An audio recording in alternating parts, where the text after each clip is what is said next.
All right, I'm going to down this protein stick real fast. That's funny.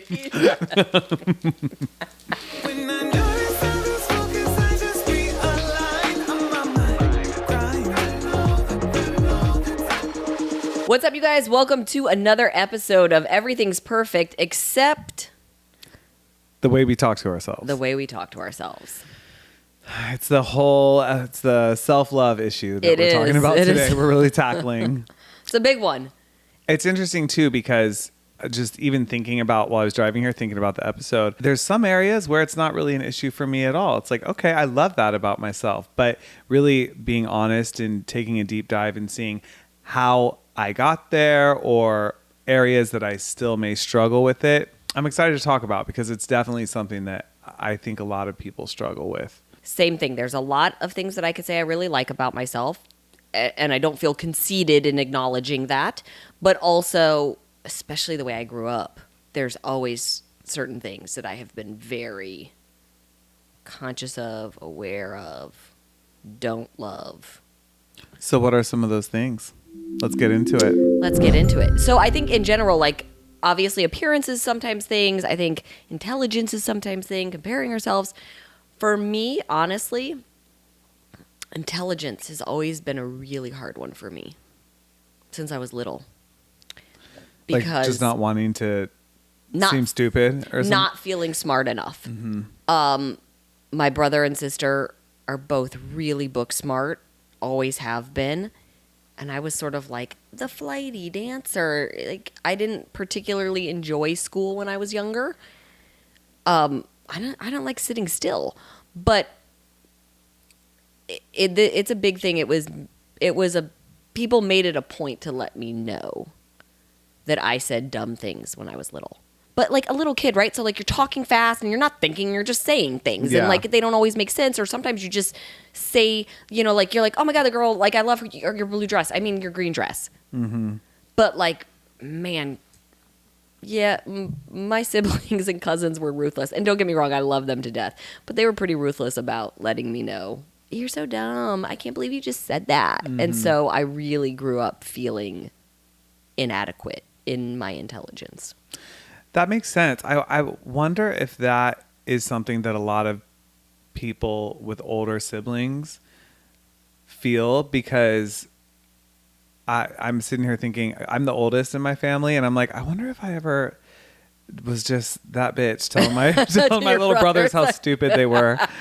And they're not stupid. They're very smart. But something about like just tearing your younger siblings down. I don't know. Maybe it's where we come from in Ohio. It's just like the way you do things. But that's interesting, and it makes sense. Now, like with my nieces, I have a 7-year-old niece and a 3-year-old niece. And so it's easy for the 7-year-old's still a little girl, but she's can be frustrated if they're playing together, and they're cousins. They're not sisters. If they're playing together, and I remind her, your little cousin is older now, but she's still not old enough to understand this or that. But it makes sense that someone just a little bit older can be like, God, why is she so dumb? You know what I mean? Well, especially as like the little kid, because you're not thinking like that's going to have some sort of lasting impact on them.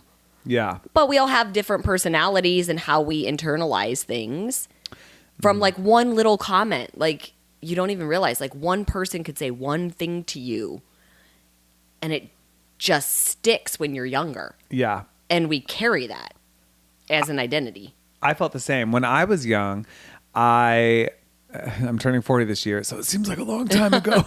Easy. When I was young, I remember I was born very premature, and I think that it's reasonable now looking back to think I probably had some undiagnosed learning issues that just took me longer to grow into, because I remember certain moments. I remember when I couldn't read and my friends could. And I remember like sitting at this place in the kitchen in the house we grew up in and being like, Mom, I'm never going to be able to read. Like I looked at that shit. It was like, it looks like if you see coding and you know what I mean? Yeah. I was like, it's, I don't know, a bunch of shapes on a page. I couldn't, and I wanted to. Right. And my mom was like, You'll learn, honey. I know it seems like you won't, but you will. But I remember in that moment being like, bitch, I'm glad you have faith because I ain't learning. Because hell. Yeah, it's like, and I was homeschooled most of my life, but before I started being homeschooled, I went to preschool, kindergarten, and first grade. I remember like a specific task where we were making the letters out of clay. Mm-hmm. And I didn't even know my whole alphabet. And so I was afraid of what I would be assigned because I didn't know what they all looked like when everyone else was like, this is easy. And I was like, yeah. And then in first grade, I had a teacher who, because of that struggle, it was a handwriting practice. And in first grade, it's like all your lessons are in the same class pretty much.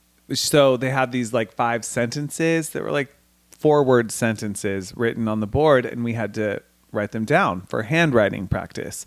Well, most of the class could do that pretty quickly because they could read the sentences, where I'm sitting there, and it wasn't because I was a bad kid or didn't want to learn, but I'm literally just like tracing the lines as I see them, and I don't know what the hell these words say.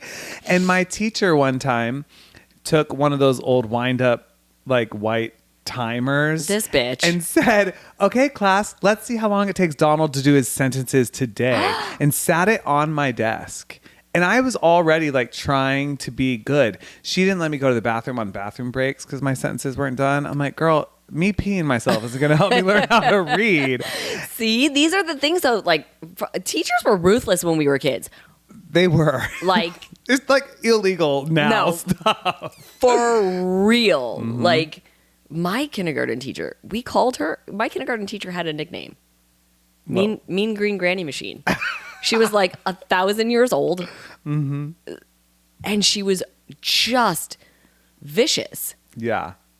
I'm so tempted to say this teacher's name. I'm not going to, but because people changed, I'm sure like I can't imagine being a first grade teacher, but right.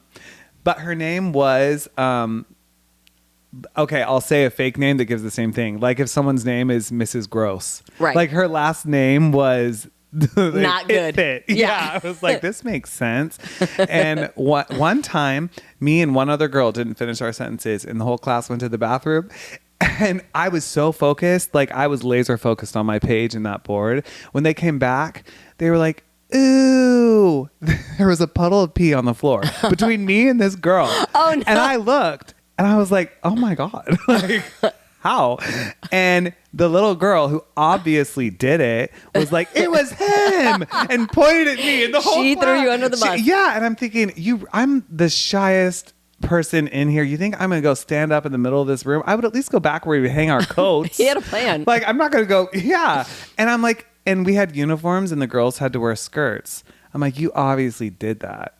But anyway, I might need to do some more healing over this. This a little more feelings, but I struggled with that for a long time, and I ended up, because I was having so much trouble in that school, and it was a private school, and our public schools where we lived, my parents didn't really want me to go to, so that's when I started being homeschooled, mm-hmm. and it was really great because I think that I just learned at a pace that worked for me, and I wasn't constantly feeling like I wasn't smart enough. There was one other story from childhood. We can move on from this, but this is good for my soul. They were having us do these like flashcards reading the words, and I practiced so hard, Autumn. Like I was ready for any word they were going to throw at me. They pulled the card AS, and I was like, they're trying to trick me and make me say a cuss word, and I'm a little kid. So I knew, like, I was like, obviously that's ass. Like in my brain, I'm like, that word is ass. It's A-S. A is S is ass. But I wouldn't say it because I didn't want to get in trouble. And so everyone's looking, we're sitting around, and the whole class is looking at me with this, like, little kids looking at me like, if he doesn't get this 2-letter word.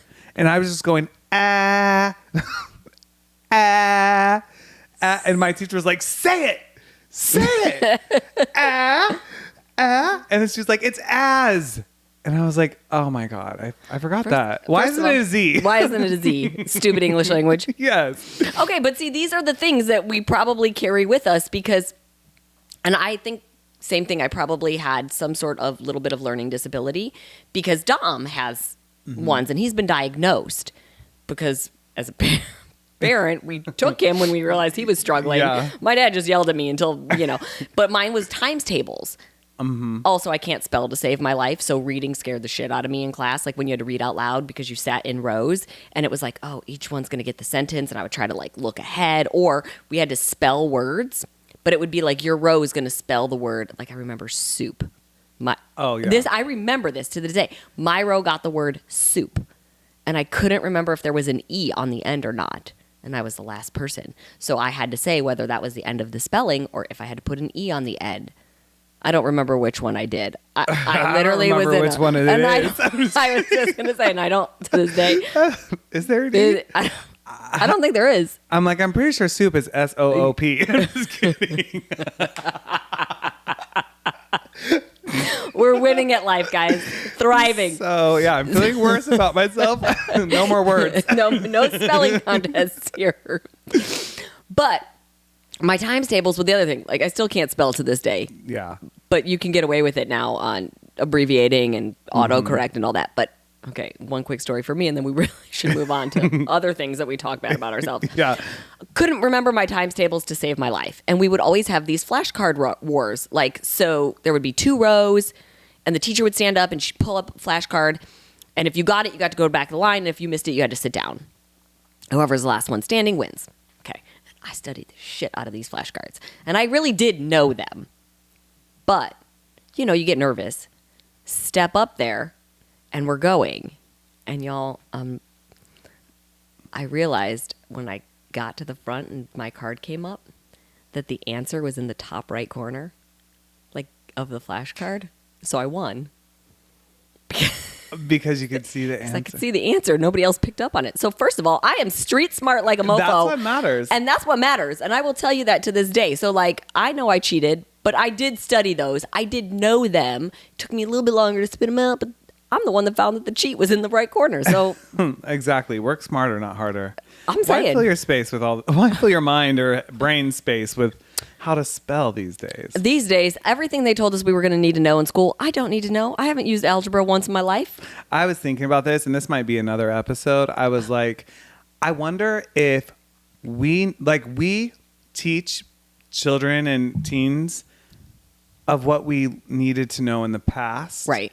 And instead of like projecting of what will need to be known in the future. Like, I wonder what it would have been like I wonder what we would have been taught if people would have known that you actually always do have access to a calculator. Or also Google. Oh, Google. Like, yeah, now there's like Chat GPT, AI. Right. There's like literally nothing you need to know because you can just not really, it's like so much more accessible. Like, I remember them teaching us how to work a library. Oh, the Dewey Decimal System. Stupid. Yeah, it's ridiculous. Things that we got. Anyways, we digress. Yeah. So I have had imposter syndrome for a very long time in my life. I feel like if you wanted to go to like Wizard of Oz, like I'm Scarecrow, where it's like, no matter how much I study, like, and this is why I study so much constantly. I'm constantly getting certs and reading and learning because I never feel good enough. And I know there's always going to be people that know more than me, or they went to school and they studied one topic, but it is something that I have had to really work on for myself. Because we kind of talked about social media in a different episode too, but social media can be ruthless and they could just berate you for, you don't have a degree in this. And honestly, half the time, like, the degrees don't even matter. Like, they're not even teaching the stuff that I would want to learn anyways. But intelligence has been one thing, but I think obviously appearance is a big one that people struggle with. Totally. How they look. Being in the fitness industry, health and wellness, I see it from people. I've experienced it myself. What about you? Absolutely. I was actually going to ask you this question. I remember, if you remember this, I remember the first time or at least the first time that stands out in my mind that I was insecure about my body. I don't think I ever really, with a face like this, I'm just totally kidding. But I did never really like had an issue or I never felt unattractive and I never thought about being attractive in general. I was just like a human living life. And then there was this pool party and someone said something about like how you look in a swimsuit. And I remember, and the pool party was literally the next day and I was probably like 12 or 13. I was like, I have to do 1,000 sit-ups. Like I thought I was going to do something in that 24 hours. That 24 I hours. was just like going and going. And my mom was like, honey, you're okay. But that's the first time I was like, I guess I felt aware of feeling what I would say feeling fat. Over time into later teen years and young adulthood, everything sort of comes around, like in my appearance, about not looking fat. And it's just interesting. It's almost like running from a belief you have about yourself instead of just, it was never thinking about health at that time in my life. And I was really insecure about my like midsection. That's why it's funny on the video when we filmed 80 Day Obsession, I talked about that because it really is something that I carried and I carry still, but I've carried my entire life to the point where I've never really had fun in a setting without also feeling insecure where I don't have my shirt on. Ever. Interesting. Really? Yeah. Isn't that crazy? Yeah, because you look fantastic. I don't know. It's just one of those things. It's just one of those things. But also I try to be constructive with those feelings and I understand that they're flawed and I understand no matter how I look, I should be able to show up and have fun and be myself. And I also feel like there's a narrative that I'm not as like worthy could be a word or accepted if I don't look a certain way. And all of that needs to be challenged. And in a way, feeling that insecurity could be a gift because it requires me to understand that I get to show up in a situation and feel good, whether I fit in what I perceive people expect or not. But that has always been my thing. Yeah. Like that insecure about, and I've never been overweight really, like I've never been in a dangerous overweight, but I definitely have always been aware of my body in that way overly. I think it's interesting because guys don't always talk about it, or guys tend to brush it off a little bit more, right? Like we know females focus on our appearance quite a bit. But guys are usually just like, yeah, I got a few extra lbs, or whatever, love me the way I am, So like, and I'm sure men have the insecurities. They just don't talk about it as much, which I don't know if it's a good thing or a bad thing. Sometimes I think as women, we talk about it so much that we almost perpetuate it for ourselves because it's just at the forefront of every conversation almost. Like I have not had major issues with my physical body most of my life. I had buck teeth as a kid. I had very big teeth, big front teeth, big space between them. Was made fun of a lot for that. Like they called me Bucky Beaver. Oh my God, your teeth. I know. I'm telling you, man. Not Bucky Beaver. Yeah, they were not nice. I didn't have that. They were just big and they had a big space. Once I got my braces, obviously that changed. And then I went through a bad phase of like frizzy hair and puberty. So again, never like dangerously overweight, but just girl going through puberty, awkward weight. Yeah. Also, I've always been really small, lean. Let's just say what it is. I never got boobs.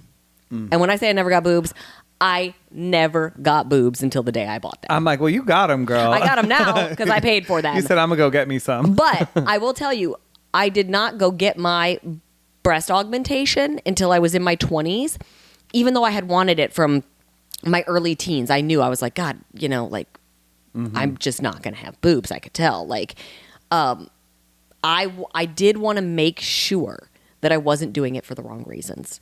So I think I was 24 or 25 when I first got it done. And I needed to make sure that it wasn't like because I was trying to get a guy's attention or anything, like that it wasn't for somebody else, that it really was for me and how I wanted to feel more feminine in my body. So I would say that was like my teeth and not feeling very feminine because I didn't have breasts. That was a big one for me. I think about what girls must go through with that, because that's something that change is displayed for everyone in school. And as a female, it's like some girls maybe get breast early and are insecure about it. Some girls, it takes a long time. Some girls are just don't like more flat chested. I don't know if there's any type of PC of what you're supposed to say, but I remember, Donald, I was literally like a boy. Like I had flat chest and nipples. That was it. Okay. And I was in 8th grade. 8th grade. So most of the girls in the class had some version of boobs. Okay. And I remember, again, plain as day, gym locker room. I wasn't wearing a bra because I didn't. Oh, no, it was 6th grade. I'm sorry. It wasn't 8th grade. I was at a different school. 6th grade. I didn't need one. There was nothing there. But I remember changing for gym and the girls making fun of me. Oh my God, you don't have a bra on? And I'm like, for what?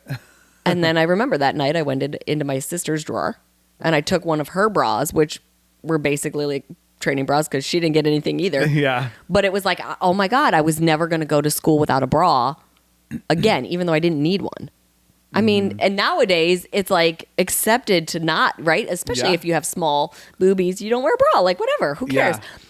But back then I was made fun of for it and it stuck with me. And so that was one of the reasons I will say though, that I waited and waited and waited because I was like, I don't want this to be about them. I want it to be because somebody made me feel bad. I want to make sure that this is something that I just want for me. Yeah, that's good. Yeah. But I will tell you, my late 30s to early 40s was the first time I started to judge my physical fitness appearance, if that makes sense. Yeah. Because I always had a fairly easy time staying lean if I ate healthy and exercised, and always had pretty defined abs. And then I went through all my gut health issues and hormone issues, and my abs have been, like, my midsection has not toned up like it used to. Fucking frustrates me. like it makes me so mad. Yeah.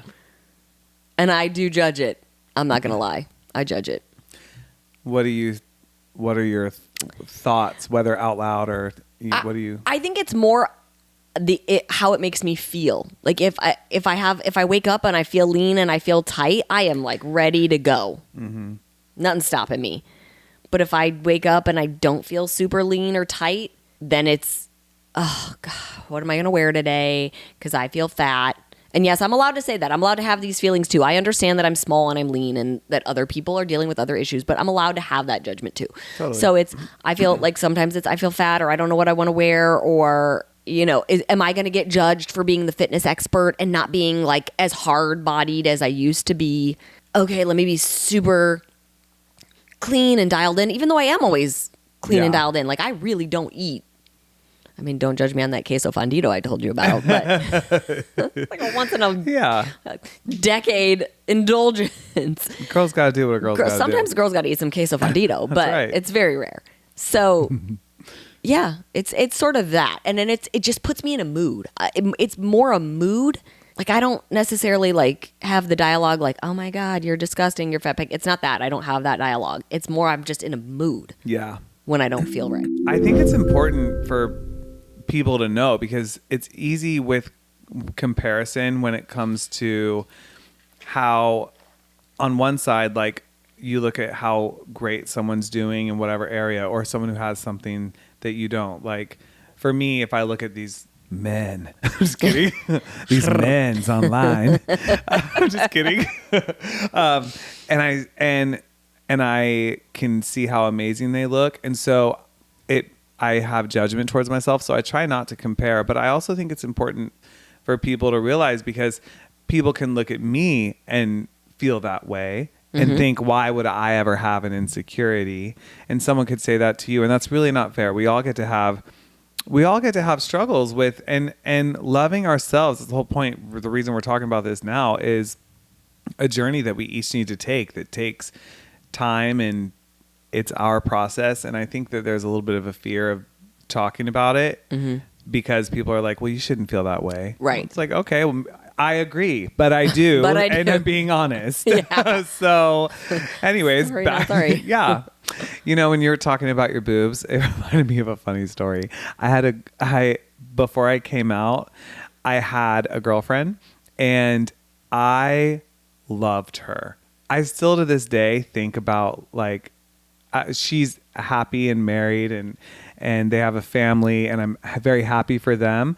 But sometimes just like I like to send messages to former like people in my life, friends, influential people, and I just want her to know because we haven't talked about really at all since I've come out. And I've wanted to be like, just so you know, it's not like you were some kind of what they call beard. A beard is like a girl who's a gay guy is trying to use to make him look straight. Right. I really had strong feelings for you. They just didn't.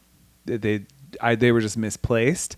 But one time I was talking to her because she had smaller boobs, and I was like, girls are so lucky.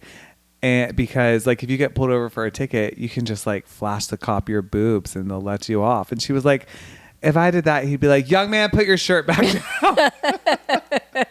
And it was so funny. I was like, oh my God. So yeah, think of all those tickets you could have got out. I know, right? Had I just had some, well, good thing I didn't speed a lot. Yeah. But no, it's interesting. And I think that everyone, like we have the ability to work on our bodies, and I think everyone needs to do that the way that feels good to them. Like remember when I joked about getting LA lips when I first moved here and Yes. I'd never had any filler, and then I finally got it.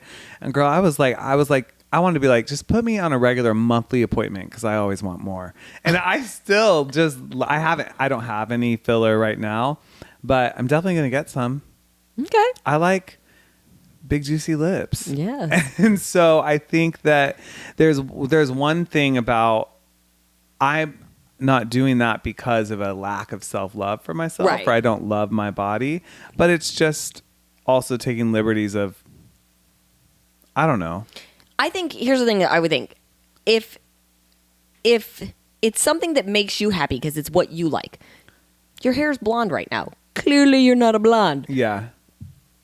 Nobody has judgment on that. Donald dyed his hair blonde. He wanted blonde hair. Blonde hair is great. Fine. I chopped all mine off. I wear makeup. Like, we all do certain things. And it seems like there's a line that's acceptable and then a line where we start to get judged. So one, I think in general, we all have to stop judging each other. And I think a lot of times we're doing it because sometimes, I could be wrong, speaking from my own, sometimes when you're like looking at somebody and you're judging them, it's almost because they're doing something that maybe you wish you would, or you wish you could. You wish you were brave enough to do it. You wish you had the finances to do it. Or you're just being, I'm not saying that's what everybody does, because somebody like, no, I don't want big lips. I just think it's gross. Okay. Mm-hmm. But then you don't get big lips. Exactly. But if somebody else wants them, that we have to be accepting of other people. Like, I don't know why it has to be such a judgmental thing, because you can love yourself and still be like, I want to put on bright blue eyeshadow, or I want blonde hair, or I want to dress a certain way. You said something earlier that I just wanted to elaborate on, because I think, we talk about the Everything's Perfect podcast, like your best friend is your best asset. Like, let's be people's best friends and help them figure out how to love themselves more too, because we're sharing all of our hard truths, but also let's share some of the things that we do to work through it, because we can work on our bodies. Like, you can eat healthy, you can exercise, you could do things to detoxify and all that kind of stuff, and we can color our hair. But we also do have to work on our minds.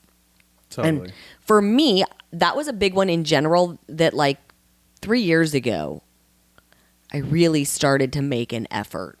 We talk about personal development a lot in our sort of community, I would say, but I was never really doing the real work that I needed to do. Like the deep dives into like, why am I triggered by this? Why, again, it was actually, I told you at the beginning, like my issue with not feeling smart enough. Mm-hmm. Because I never addressed that, it was actually causing me problems at work. Because if somebody questioned me, even if they weren't questioning me to like, they weren't judging me necessarily, they were just asking a question or something about the product or why we were doing something, my immediate feeling, even though it wasn't necessarily true, was that they were judging me, that I wasn't smart enough and I didn't know what I was doing. So I would snap.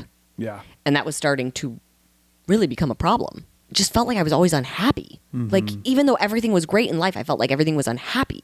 I got to do something about this, or life's going to take a turn that's not going to be cute. Yeah.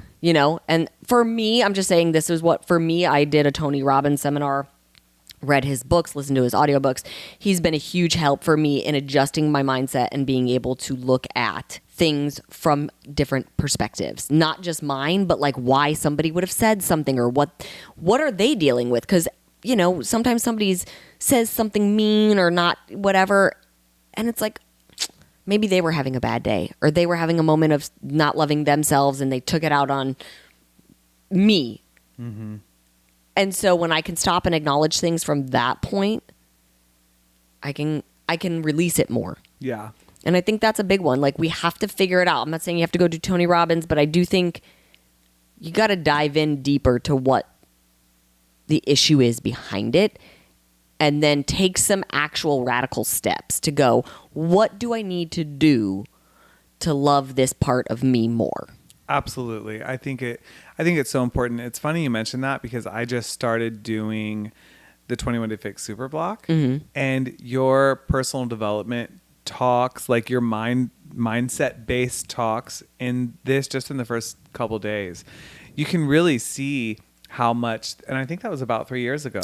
I literally had just come home from the Tony Robbins seminar. Yeah. And I was like, it's great. I mean, honestly, that kind of program someone could sit in bed and listen to and and benefit from because of the things you were saying. And it's so important. And at some point, I think about the idea of unconditional love, and that's what we should be learning to have for ourselves. And like me, the narrative, like, you know, I know that I'm having a thought right now that is insecure about talking about this, even because I think there's going to be people who listen to this and who just make jokes and comments about too fit people talking about their insecurities and how they feel fat. But I'm just being honest. And the truth is, like, I've had the mindset when I have gone to places or like I said, play like a beach or a pool. And I literally in my mind think that everybody there thinks that is like disappointed in me or something from the way I look. It's very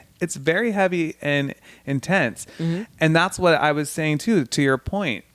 My journey isn't to change my body so that I can love it. It's to learn to love myself and make sure that I allow myself in spaces I wouldn't feel comfortable in otherwise, because I'm working on my mind to love myself.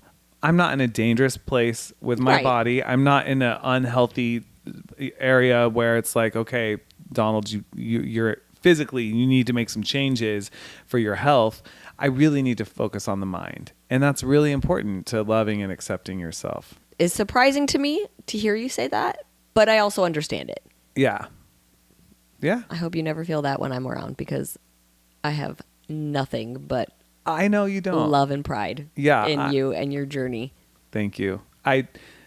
It's funny too, because it's like the knowing and feeling, and that also is a big thing about self-love. Like, I know that about you, but I still think that, but it's not because of you, it's because of me. And that's where it really is, like, the mindset needs work. And the fact is, I had a friend one time say that her like motto was, I'd rather be grateful. And she says that about everything. If she's feeling insecure or anxious or afraid or stressed, she just thinks, you know what, I'd rather feel grateful right now, and starts talking about things that she's grateful for. Yeah. And so that's really, I'm trying to, whenever that comes, sometimes you can't just push out a feeling, but you can overwhelm it by another feeling. So I really just lean into the gratitude that I can swim, for example. Yeah. Why would I allow a moment that actually is a beautiful experience in life to be affected because I'm being so hard on myself? Right. So, and it's a journey. That. Yeah. Yeah. That's a good one, that I'd rather be grateful. Like, I'd rather be grateful that I have my health. I'd rather be grateful that I have the ability to exercise. I'd rather be grateful that I have the ability to buy a book or listen to a podcast or whatever to work on my mind. Like, yeah. And then it's like, okay, I'm grateful now. It's like a little trick, but it really has been so beneficial. Okay, so before we wrap up, in the spirit of self-love, I know we probably all could rattle off multiple things that we want to work on or improve on or whatever. I think we should each name 3 things that we love about ourselves. Like, you can't make a joke about it. You can't make a disclaimer about it. Just 3 things that you love about yourself. they can be either physical, like whatever. They can be anything. Okay. I think we should have to say at least one physical thing. Because sometimes that's the hardest for people. True. Like, and I think anyone listening should also try this. Yes. And you know, I'd love to hear, like, leave in the comments. I'd love to hear what your 3 things are if you're watching this. So I love. Oh, wow. I'm just trying to pick. You said 3 things. We need, like, girl. we need to work on this. No. I love I love how I show up for my friends. So that's a characteristic of myself. I think that I'm a really good friend. You are. And I'm just, that's something that I have no insecurity about. If someone says I'm not a good friend, like, I can be in the wrong sometimes, but I know that I'm a good friend, and I don't think anyone would say otherwise. A second thing that I love about myself is I love my butt. Yeah. I love that it's not flat. And honestly, even when I'm a little thicker, if you think of the bright side, where I would feel insecure, again, I'm talking about for me, I just want to... No disclaimers. Okay. Just love your ass. I love that even if, like, okay, my midsection's growing a little bit and I don't love that ass grew too, and I'm not mad at that. Yeah. And I also, this sounds so far out there, but I love my cheekbones. But in part, I love it because I really feel my like connected to my family. Like, when I look at my face, I see both of my grandfathers and parts of my grandmothers, and I just see, like, all of them in my face somehow. Yeah. And so I really like that about me too. So there was 2 physical and 1 I'm a good friend. I love those. Thank you. Those are awesome. What are yours? Okay. I love my drive. Like, whether it's like my drive at work or my drive to be a better mom, I think I show up and I always try to give something my all. Definitely. So I'm nobody could say that I'm not trying my best. Might not be the best, but nobody could say I don't try my best. Physical, I love my legs. Dancer legs, grew up dancing. I feel very strong in my legs. Like, even if I'm like, oh, I wish my midsection was a little tighter, or, oh, I wish my upper body would develop faster, like my arm muscle. My legs got me. Put on some heels, and these quads pop in a dress, and I am happy about it. Oh, third thing. Okay, fine. I'll do another physical one, even though I feel... Good, because I did that disclaimer. too. So I was like, no disclaimer. I really like my smile, which that is a big deal for me, because I said I was picked on for my smile and my teeth when I was younger, but I actually really do like my smile. And I, like, sometimes you see people hesitant to show their teeth. Like, my dad does not like to smile in photos, like not with his teeth showing. I like my smile. That's awesome. Yeah. I think it's so healthy because people can be so quick to judge when someone is talking good about themselves, which is so crazy. Right.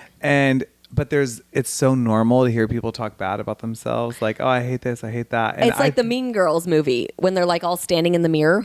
Oh my God, my pores are too big. Oh my God. Like, again, we have no problem rattling that off. But if you say something nice about yourself, it's like, oh my God, I can't believe. What's wrong with you? You're supposed to hate yourself. Yeah.